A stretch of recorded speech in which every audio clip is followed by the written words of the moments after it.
감사합니다. 오늘 예배 그리고 말씀 듣는 가운데 하나님께서 우리의 마음 가운데 주시기 원하시는 말씀이 있는 것으로 믿고 그렇게 준비하고 그렇게 전하고 싶습니다.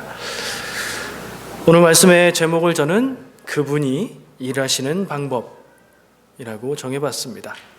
네, 그분이 누구예요? 하나님 얘기하는 겁니다. 하나님께서 일하시는 방법을 오늘 읽은 본문 말씀을 통해서 살펴보고 우리에게는 무슨 의미가 있나 깨닫게 되는 그런 시간 되었으면 좋겠습니다. 오늘 우리가 함께 읽은 본문 말씀은 어느 부분인가 하면 사도 바울이 다메섹이라는 도시를 향해서 기독교인들을 잡으러 가는 길에 예수님을 만나죠. 그리고 나서 그가 눈이 안 보이게 돼서 그 목적지였던 다메섹에 가서 머물면서 기도하고 있을 때에 예수님께서는 또 환상 가운데 아나니아라는 사람에게 나타나셔서 아나니아에게 하시는 말씀의 내용입니다. 예수님께서 아나니아에게 일어나서 직가, 고든 길이라는 길 이름이에요. 그곳에 가서 유다의 집에 찾아가서 거기에서 다소 사람 사울을 찾아가서 그를 위해서 기도하라. 그가 지금 아나니아, 바로 네가 와서 안수하고 눈이 보이게 되는 환상을 보고 있다 라고 예수님이 아나니아에게 말씀하셨어요. 그러니까 예수님께서는 다메섹을 향해서 오고 있는 사울, 제가 사울이라고도 하고 바울이라고도 할 거예요. 근데 이 사울과 바울 같은 사람이고요, 같은 이름이에요. 그리고 제가 알기로는 사울이라는 이름에서 바울이라는 이름으로 바꾼 게 아니라 사울이라고도 하고 바울이라고도 하는, 사울은 히브리식 이름, 바울은 헬라식 이름, 그렇게 알고 있습니다. 같은 사람이고, 근데 저는 어렸을 때 사울을 사도 바울의 약자로 줄여서 사울이라고 하나? 주일학교 때 그렇게 생각했었는데 그게 아니었더라고요. 사울도 그 사람, 바울도 그 사람입니다. 성경에 보면 어디는 사울이라고 나오고 어디는 바울이라고 나오는데 이름의 표현만 다른 겁니다. 어쨌든 그 사람을 향해서, 그 사람을 예수님이 만나시고 안 보이게 해서 다메섹에 들어가서 기다리라고 사울에게 명령하시고 나서 그때에 아나니아에게 환상으로 나타나셔서 그에게 가서 안수해서 기도해서 눈을 보게 하라, 그리고 무엇을 할 것인지 알게 하라 라는 말씀을 하고 계신 거예요. 그렇게 말씀하시니까 이 아나니아가 주님하고 대화하는 겁니다. 환상 중에. 주님, 제가 그 사람에 대한 소문을 들어서 알아요.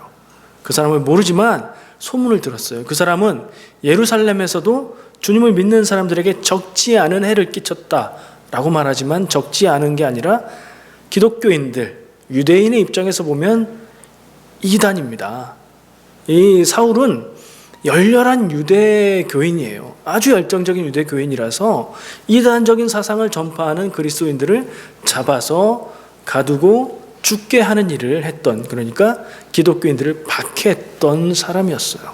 그 중에 가장 대표적이고 가장 열렬했던 사람, 어느 정도냐면 다메섹은 이스라엘이 아니에요. 다른 나라의 도시예요. 근데 다메섹에도 유대인들이 많이 살고 있었고 그 유대인의 박해를 피해서 그쪽으로 피신해 있는 기독교인들이 많이 있었거든요. 그걸 알고 그들을 잡으러 가는 길이었어요. 그걸 아나니아도 소문으로 들어서 알고 있을 만큼 유명하고 악랄하고 열정적으로 그 일을 했던 사람, 그가 사울이었어요. 그래서 그 얘기를 하는 겁니다. 주님, 그 사울은 그런 사람으로 알고 있는데요, 제가 어떻게 그에게 갑니까? 예수님께서는 그에게 가서 안수해서 낫게 하고 세례를 주라고 말씀하세요.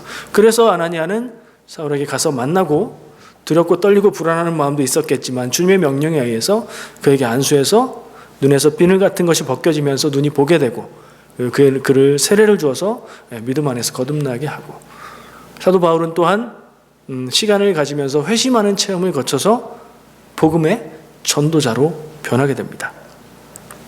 열렬한 유대인으로서 이교도인 기독교인들을 다 죽여야 된다고 생각했던 이전의 사울과 변화된 뒤에 예수님이 그리스도라고 전하면서 그것 때문에 핍박받아서 죽는 것까지도 두려워하지 않았던 이 사울, 완전히 반대편에 있는 사람 같아요. 그래서 이런 변화를 극적이라고 하죠. 하나님이 사용하신 사람들이 성경에 보면 많이 있습니다. 많은 사람을 불러서 자기의 일꾼으로 사용하시고 쓰시고 하셨어요. 능력도 주시고 그랬는데 이 사울만큼 아주 극과 극으로 그렇게 급하게 변화시킨 사람이 있을까 싶게 굉장히 극적으로 하나님이 불러서 사용한 사람이에요. 제가 이 주보의 예배 순서 오른편에 보면 말씀 요약이 있는데 거기에 첫 번째 제목을 이렇게 적었습니다. 사울을 불러 사용하신 하나님. 예수님이라고 바꿔도 상관없겠어요. 하나님의 계획 안에서 사울을 이방인의 사도로 부르신 거예요. 그 계획 안에서 이런 일들이 지금 일어나고 있는 거예요. 그러면 이 사울의 입장에서 보면 사울의 입장에서는 예수 그리스도의 부르심 앞에 그 부르심을 받고 예수님을 만나는 체험과 눈이 보게 되고 세례받는 그 기간들, 그것들을 통해서 이전의 자기의 삶을 다시 돌아봤을 것이고 무엇이 진정한 믿음인가를 생각했을 거였죠. 그리고 예수님의 그 부르심을 진지하게 받아들였을 거예요. 근데 그에게 예수님의 부르심 앞에 yes 하지 않고 no 할 자유가 없었을까요? 저는 하나님께서, 예수님께서 사람들을 불러서 사용하시는데 그 앞에 yes 할 수 있고 no 할 수도 있다고 생각합니다. 근데 그의 삶의 열매와 결과는 너무도 달라지겠죠. 이 부르심이 가장 극적이었던 사도 바울, 이런 생각을 했습니다. 사울을 불러서 사용하시는데 이게 너무 극적이고 너무 급하게 이루어지는 것 같이 보이니까 제 속생각으로 하나님께서 애초부터 이 사울을 알고 그의 삶을 이방인의 전도자로 계획하시고 그래서 열렬한 유대인으로 살게 하시다가 요때 바꿔서 방향을 바꿔서 그 열정을 가지고 하나님의 사역을 하게 하신 것일까? 아니면 사도 바울이 회심하기 전까지는 그런 계획이 없으시다가 이때에 교회를 통해서 이방의 전도를 할 사람이 필요하니 적절한 사람을 딱 골라서, 근데 그 사람이 워낙 반대편으로 달려가고 있으니까 확 돌려서 사용하신 걸까? 그러니까 사도 바울의 부르심이 하나님의 계획 안에 있었던 것일까? 즉흥적인 것이었을까? 하는 생각을 해봤어요. 여러분의 생각은 어떠십니까? 그러면서 결론으로 생각한 게 두 가지가 있는데 첫 번째는 계획하고 부르셨을 것이다. 왜냐하면 하필이면 사도 바울이니까요. 완전히 반대편으로 그렇게 강하게 열정을 갖고 달려가던 그 사람을 부르신 것으로 봐서 하나님의 계획이신 거라고 저는 개인적으로 생각합니다. 어떻게 생각하세요? 그렇게 받아들여 주세요? 아니어도 상관없어요. 결론은 똑같으니까요. 하나님의 부르심 앞에, 예수 그리스도의 부르심 앞에 사도 바울은 예스 했고, 그리고 그 사명을 감당하는 데 있어서 그 누구보다도 열정적으로 또한 사명을 감당해서 지금의 교회가 있게 했고, 그가 쓴 편지들은 신앙의 고백이 되어서 신약 성경으로 믿음의 표준으로 남게 되었으니까요.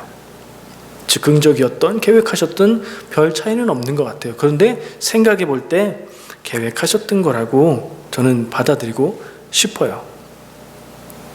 하나님이, 오늘 제목처럼 하나님께서 사람을 통해서 일하실 때에 일하시는 방법, 제가 말해버렸네요. 사람을 통해서 일하세요. 사람을 불러서 사람이 하나님의 역사를 이루게 하세요. 성경 말씀을 볼 때도 그렇고요. 교회 이후의 세상의 역사를 볼 때도 그래 보여요. 하나님께서 직접 일하신 것들 많지 않아요. 직접 일하실 때도 천사들을 보내죠. 그러나 중요한 대부분의 사건들은 어떤 사람을 불러서 그 사람을 통해서 그 사람이 일하게 하신 것을 볼 수 있어요. 성경에 많은 사람들이 그렇습니다. 구약에서는 모세를 저는 대표적으로 꼽습니다. 모세도 굉장히 극적이죠. 드라마 같아요. 죽어야 될 운명에 처해 있었죠. 모세 원래 아기 때 태어나면 죽어야 되는 히브리인이었어요. 근데 거기서 안 죽고 살아서 또 굉장히 놀랍게도 그 이집트의 공주의 양자로, 그래서 궁에 들어가서 40년을 살게 돼요. 왕자 대우를 받으면서. 근데 또 그 삶을 떠나서 광야에서 양치는 목자로 40년을 또 살게 되죠. 여기까지도 대단한데 참 참 희한한데, 그래서 그의 인생이 그렇게 아무것도 아닌 삶으로 끝나는 것 같았는데, 그렇게 또 40년이 지나서 나이 80이 됐을 때 그 할아버지를 하나님은 부르시잖아요. 그래서 그를 통해서 이스라엘 백성들을 가나안 땅으로 가게 하는 그 사명을 맡기고 감당하게 하시죠. 놀라운 일을 한 이스라엘의 지도자였고, 이 이전까지는 하나님의 계획 안에서 이 사람들이, 아브라함의 후손들이 이스라엘 백성으로 되어가는 과정이었다면, 정말 그 과정의 핵심이 광야 40년의 삶을 통해서 가나안 땅으로 들어갈 때 이루어진 것으로 볼 수 있잖아요. 그렇다면 이 모세의 역할은 참 크고 놀라운 것이었다고 생각할 수 있어요. 사울도 그렇죠. 사울도 예수님을 통해서 이 땅에 교회의 씨앗이 생겨났습니다. 예수님의 십자가 죽으심, 그 복음을 통해서 사도들은 죽음 앞에 두려움 없이 담대하게 예수님이 그리스도였습니다, 예수님을 믿고 그의 죽으심의 피, 죄사함을 믿으면 구원받습니다라고 전하게 했죠. 그래서 교회가 생겨나고, 그 과정에서 이방인을 향해서 선교하기 위해서 사울이 부름을 받고 사역을 감당합니다. 만약에 이 사울의 역할이 없었다면 물론 다른 사람을 통해서라도 그 역할을 하게 하셨겠죠. 근데 이 사울의 했던 역할, 이방인의 전도자가 없었다면 복음은 이스라엘 사람들 중 일부 분파에게만 남아있는 그런 것으로 그쳤을 겁니다. 왜냐하면 이 바울을 제외한 다른 사도들은 이방인을 향해서 복음을 전하는 것을 생각하지도 않았거든요. 바울을 통해서 이방인들, 그러니까 외국 사람들에게 복음이 전해지기 시작했던 거예요. 이걸 현대적인 개념으로, 현대적인 용어로 뭐라고 하죠? 이게 선교죠. 해외 선교한 사람은 바울이에요. 그래서 선교 역사에서도 사도 바울을 첫 번째 해외 선교사라고 꼽습니다. 그리고 성경에 기록된 사도 바울의 선교의 모범을 통해서 선교하는 원리들을 찾아내고 그 모범을 따라서 선교하려고 그렇게 애쓰고 있습니다. 모세가 그렇게 쓰임받았고 사울이 그렇게 쓰임받았으면 주변에 보세요. 그 다음은 누가 써있죠? 저 말고 여러분요. 여러분, 모세처럼 사울처럼 제가 너무 큰 역할을 한 사람들만 꼽은 다음에 나 이렇게 써놨나요? 모세와 사울이 위대한 사람이어서 위대한 일을 감당할 수 있었을까요? 그렇죠. 그들의 믿음이 놀랍고 위대했죠. 근데 그 사람 자체로 그 많은 아주 대단하고 그냥 위대하고 그런 사람들이었나요? 다시 생각해 보죠. 하나님의 역사와 일은 누가 이루시는 거예요? 하나님이 이루시는 거예요. 다만 사람을 통해서 그 일을 이루죠. 사람은 무슨 역할을 해요? 부르심 앞에 순종하고 하나님의 일을 해야 될 그 자리에 가 있고 순종해서 하라는 것 하는 역할이에요. 그러면 일은 하나님이 이루십니다. 여러분들은 어떤 사명이 있으십니까? 사명을 받긴 받으셨습니까? 하나님이 나한테 아무 말 하신 거 없다고요? 무슨 방법으로 주셨을지 몰라요. 여러분들 기도하실 때 마음 가운데에 떠오른 생각일 수도 있고요, 말씀을 읽으면서 나에게 계속해서 자꾸만 이상하게 다가오는 말씀일 수도 있고요, 내가 내 인생을 생각할 때 이 길로 가야 될 것 같은 그런 마음으로 사명을 주셨을 수도 있어요. 근데 더 중요한 것은 하나님이 사람에게 맡겨서 주시는 사명이라는 게 꼭 크고 놀랍고 위대한 일이 아니라는 점입니다. 그럼 뭐죠? 우리 개인에게, 여러분들에게, 나에게 하나님은 어떤 사명을 주셨을까요? 여러분들 어떤 사람으로 살아가고 계십니까? 어느 곳에서? 캐나다 캘거리에 이민 와서 외국 땅 적응하기 힘들기도 하고 한국보다 좋기도 하고 그런 곳에서 살고 있어요. 이것부터 특별합니다. 또 어떤 분들은 한 가정의 가장으로, 어떤 분들은 또 직장에서 어떤 중요한 역할로, 어떤 분들은 아내로, 엄마로, 가족 가운데에 나에게 요구되는 역할이 있고요, 또 교회에 와서는 집사님으로, 권사님으로, 장로님으로 또 맡아서 감당하는 사역이 있고요, 내가 살아가는 삶의 의미를 생각할 때 나는 정말 이것을 위해서 살아야 되겠다 생각하는 게 작은 거라도 있잖아요. 그러면 그것을 하나님이 내게 주신 사명으로 여길 수도 있습니다. 무슨 말이냐면요, 하나님이 내게 주신 사명이 아닌 그냥 내가 선택해서 살아가는, 그리고 내가 태어났기 때문에 어쩔 수 없이 받아들인 환경으로 생각할 수도 있지요. 그렇게 생각하면 나는 사명 없는 사람이고요, 내 삶이 하나님이 내게 주신 사명이라고 고백하고 받아들인다면 나는 하나님의 사명 안에서 살아가는 사람이 되는 거예요. 똑같은 것 같다고요? 다릅니다. 왜요? 삶을 바라보는 태도와 자세가 다르기 때문에 그 삶의 선택과 열매가 달라지기 때문에 달라요. 그냥 어쩔 수 없이 내게 주어진 환경에서 살아가고 내가 선택해서 살아가는 거라면 선택했다가 되돌릴 수도 있고, 선택이 잘못되면 에이 실수했네 할 수도 있지요. 근데 그 삶의 모든 순간이 하나님의 인도하심이고 내게 주시는 사명의 부르심이라고 여긴다면 우리가 더욱 신중하게 기도하면서 하나님의 뜻을 구하고 선택을 할 거고, 그렇게 살아가다 보면 이 두 삶은 똑같아 보여도 완전히 다른 삶을 살 겁니다. 사도 바울이 부르심 앞에 예스 해서 이렇게 살아갔는데 노 했으면 이런 삶은 아니었겠죠.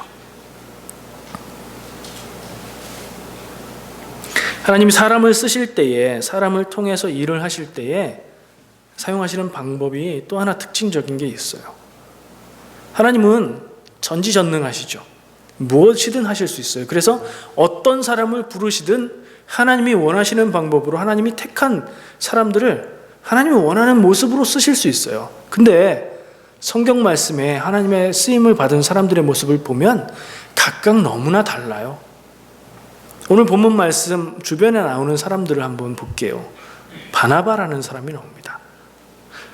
사도는 아니었어요. 예수님이 직접 부르신 제자는 아니었지만 예수님을 따라다니면서 제자로 믿음을 가지고 살았던 사람이고요, 초대교회에서 굉장히 중요한 역할을 했고 권위 있는 사람으로 그렇게 사용받은 사람 같아요. 근데 사도 바울과 관련해서는 무슨 역할을 하냐면, 이 아나니아를 통해서 세례받고 믿음을 가지고 그리스도의 증인으로 살기로 한 이 사도 바울을 예루살렘 교회에 데리고 가서 소개를 해줍니다. 왜냐하면 바울의 명성을 익히 알고 있는 예루살렘 교회, 예루살렘은 어떤 곳이에요? 사도 바울이 다메섹에 가기 전에 믿는 사람들을 박해하는 그 놀라운 활약을 했던 그곳이잖아요. 그래서 교회 지도자들은 이 사울 이름을 듣고 사울 얘기를 하면 어떤 사람인지 떠올랐을 거예요. 두려웠을 거예요.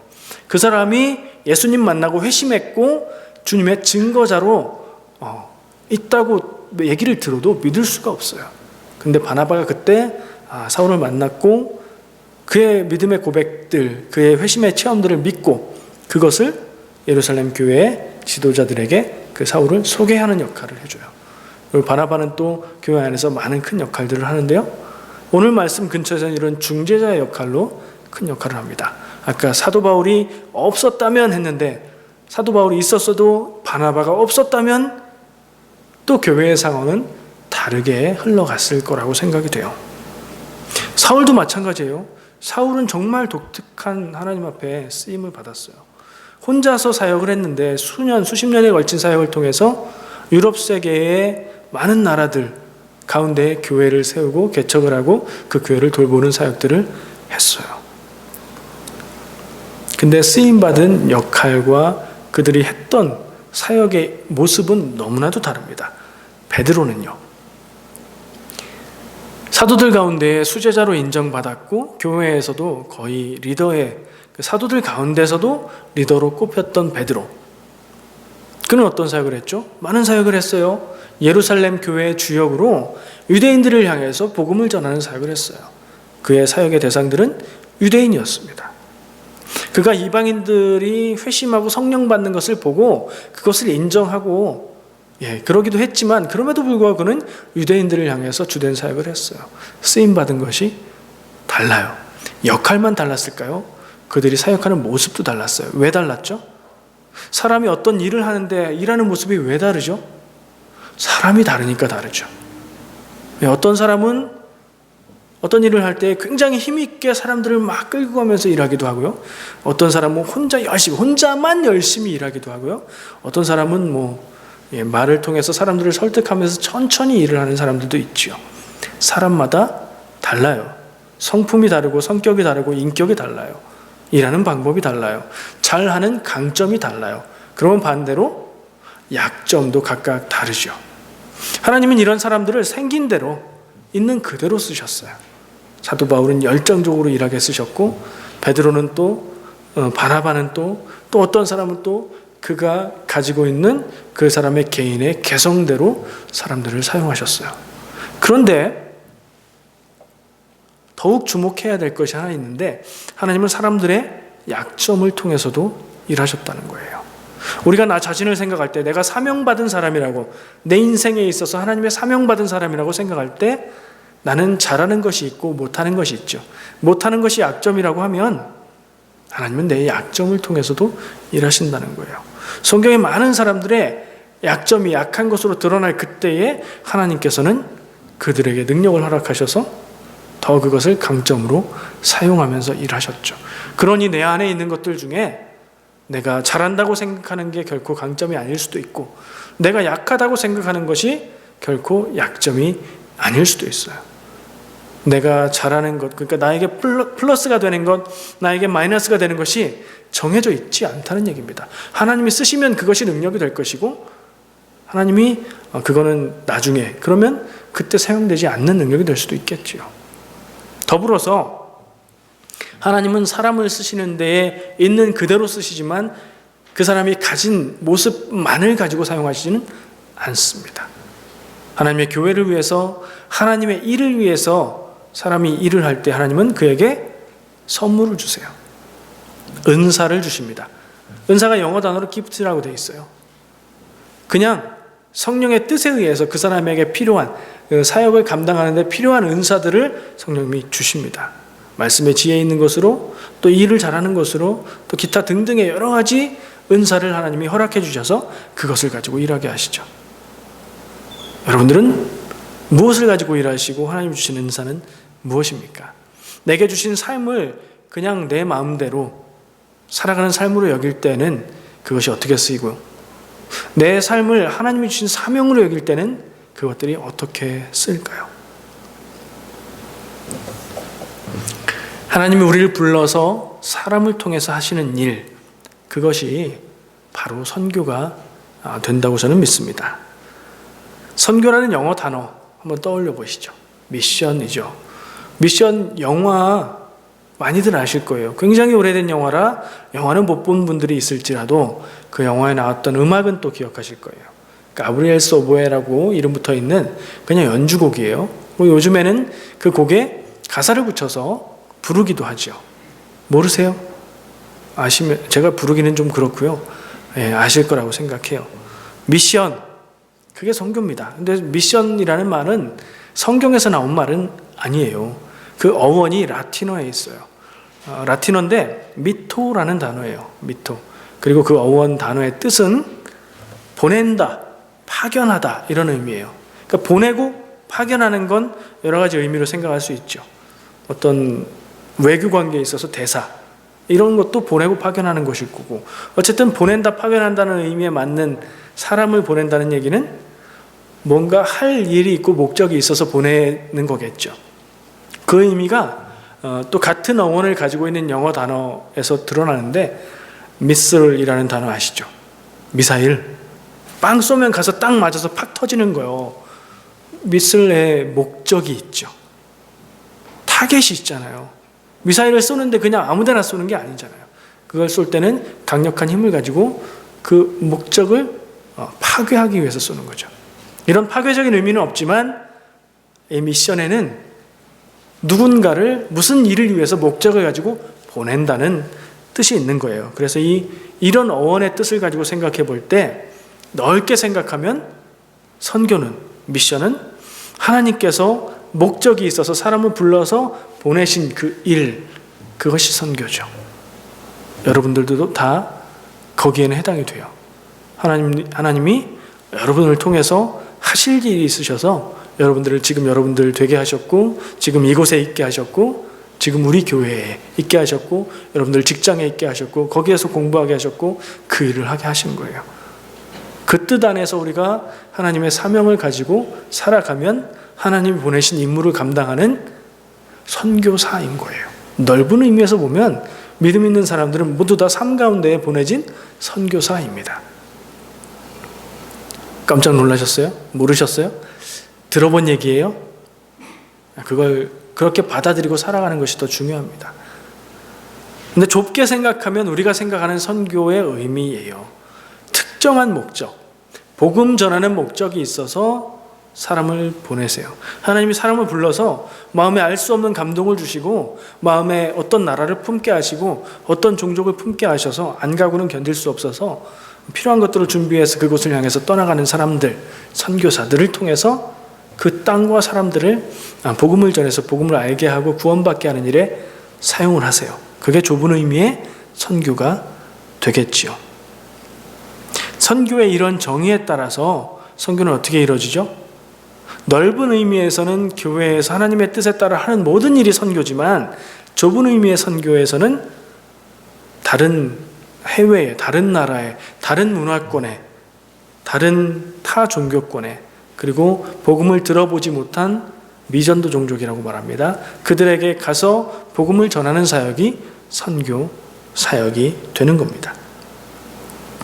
그래서 우리 교회는 그런 선교 사역에 관심을 가지고 있고 그것을 우리 교회의 사명으로 여기고 있습니다. 전도하는 것, 선교하는 것, 교회에서 해야 될 일 동의할 수 있으시죠? 근데 교회에서 꼭 해야 되는 본질적인 일, 여기에서는 생각이 조금 달라질 수 있어요. 저는 교회의 본질적인 사명이 선교하는 데 있다고 고백합니다. 복음을 모르는 이들에게 복음을 전해서 복음으로 생명을 얻게 하는 길을 전하는 그 일, 그것보다 귀한 일이 없고 그것을 위해서 하나님이 교회를 세우셨고 그것을 위해서 우리 교회를 이렇게 자라가게 하시고 우리 교회를 통해서 하나님은 그렇게 일하고 계시다고 고백합니다.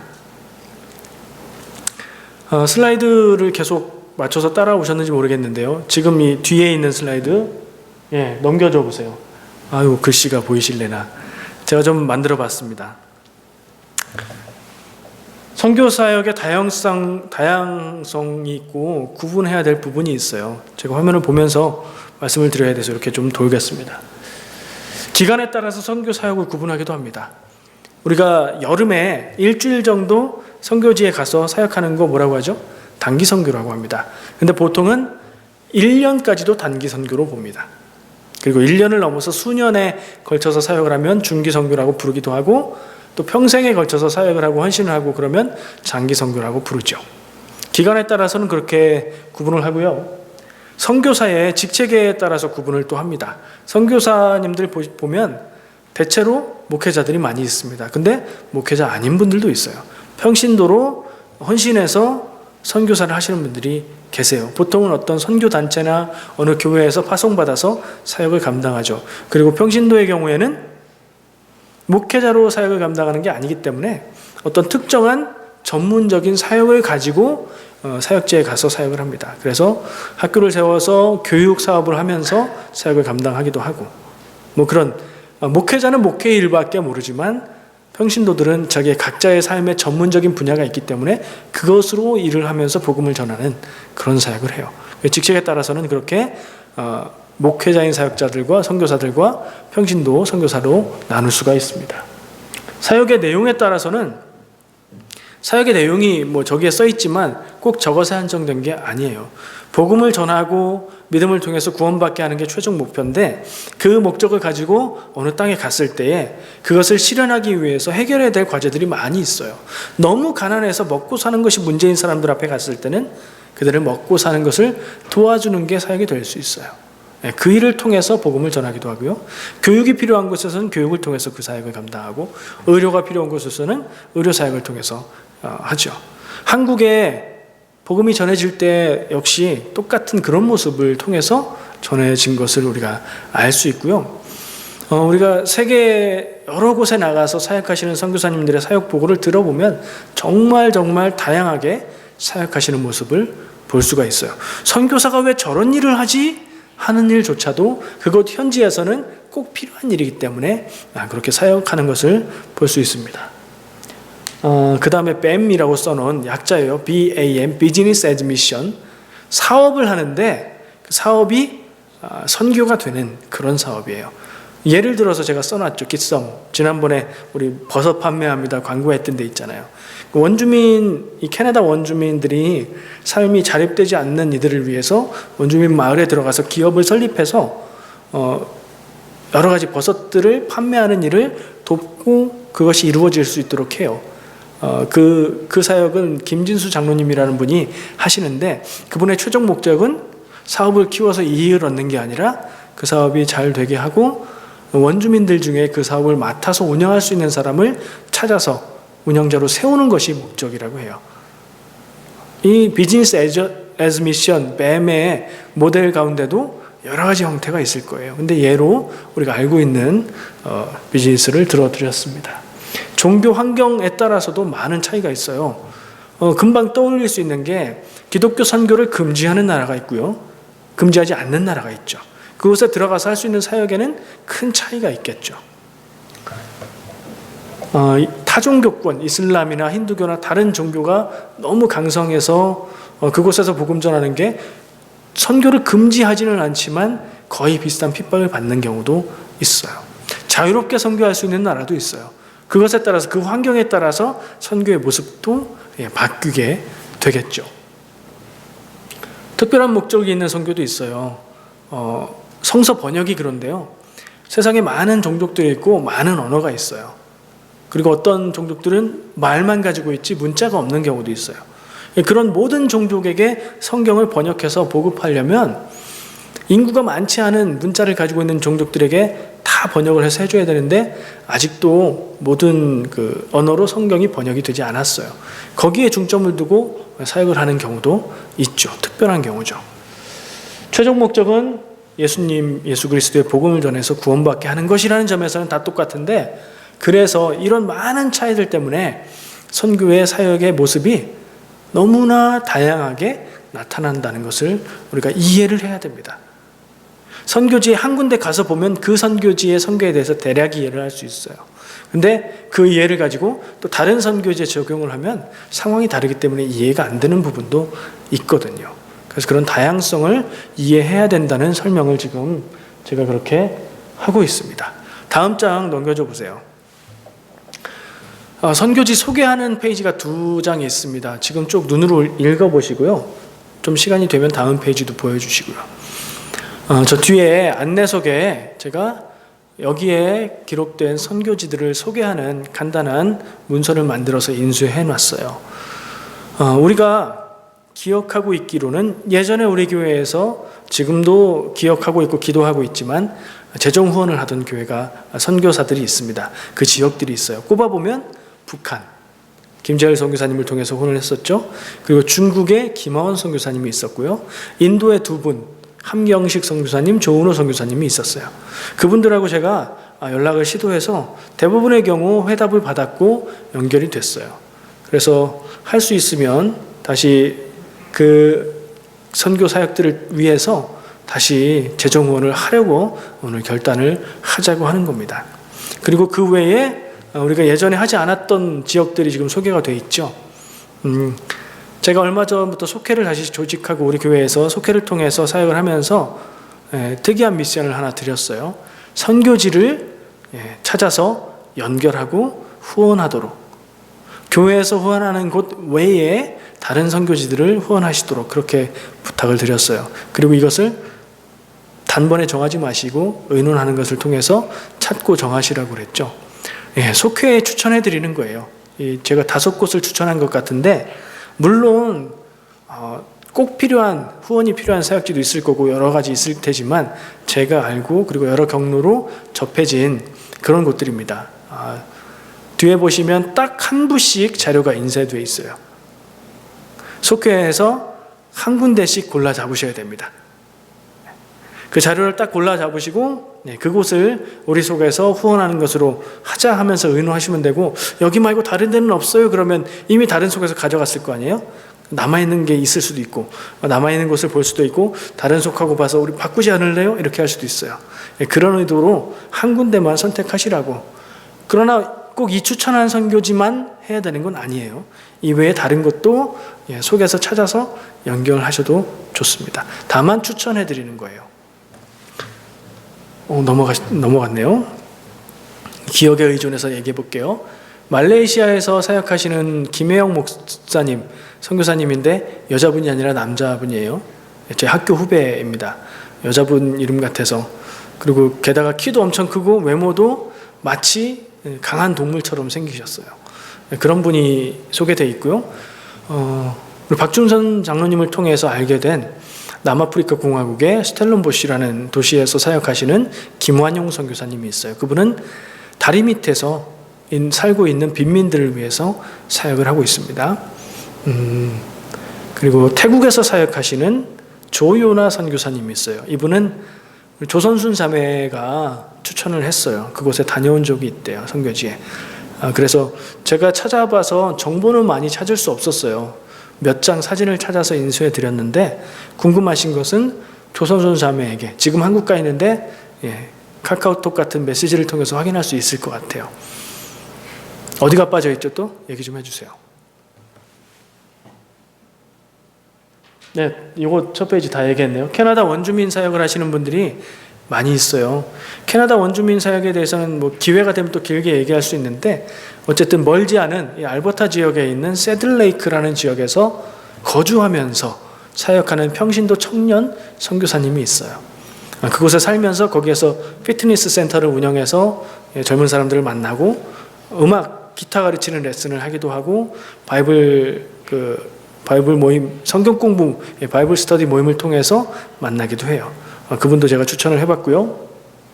인도네시아에 있는 조덕현 선교사님은 기억하세요? 전에 오셔서 말씀 전해주셨던 분. 제가 뒤에 인쇄해놓은 인쇄물에는 사진이 있어요. 사진 보시면 생각나실 거예요. 그곳에서 굉장히 많은 사역을 하시는데 최근에 어렵다는 얘기를 들었어요. 최근에 요 얘기만 전하고 마치겠습니다. 최근에 세계 곳곳에서 기독교 선교를 방해하고 박해하는 사람들이 많아지고 있어요. 대표적으로 IS를 통해서도 그런 일들이 많이 자행되고 있고요. 인도 같은 경우에는 정권이 바뀌었는데 그 정권이 반기독교적인 정권, 종교적으로 강성이 있어서 기독교를 박해하려는 사람들의 종교적인 움직임인데 그걸 묵인하고 있어요. 그래서 교회들이 많은 어려움을 겪고 있고요. 인도네시아도 역시 그렇대요. 정부의 정책도 선교에 협조가 안 되는 방향으로 많이 변경이 되고 세계 곳곳에서 그런 일들이 많이 일어나고 있어요. 최근에는 제가 말씀을 전할 때 요즘에는 우리가 믿음을 갖는다고 해서 목숨을 위협받는 일이 없지 않습니까? 그랬었는데 미국에서 목숨을 위협받는 일이 있었죠. 학교에 들어와서 총을 들고 너 종교 뭐냐고 했을 때 크리스찬이라고 하면 쐈다고 그런 얘기도 들려요. 세상이 하나님의 말씀을 전하고 복음을 전하는데 극렬하게 반대하고 있는 것 같아요.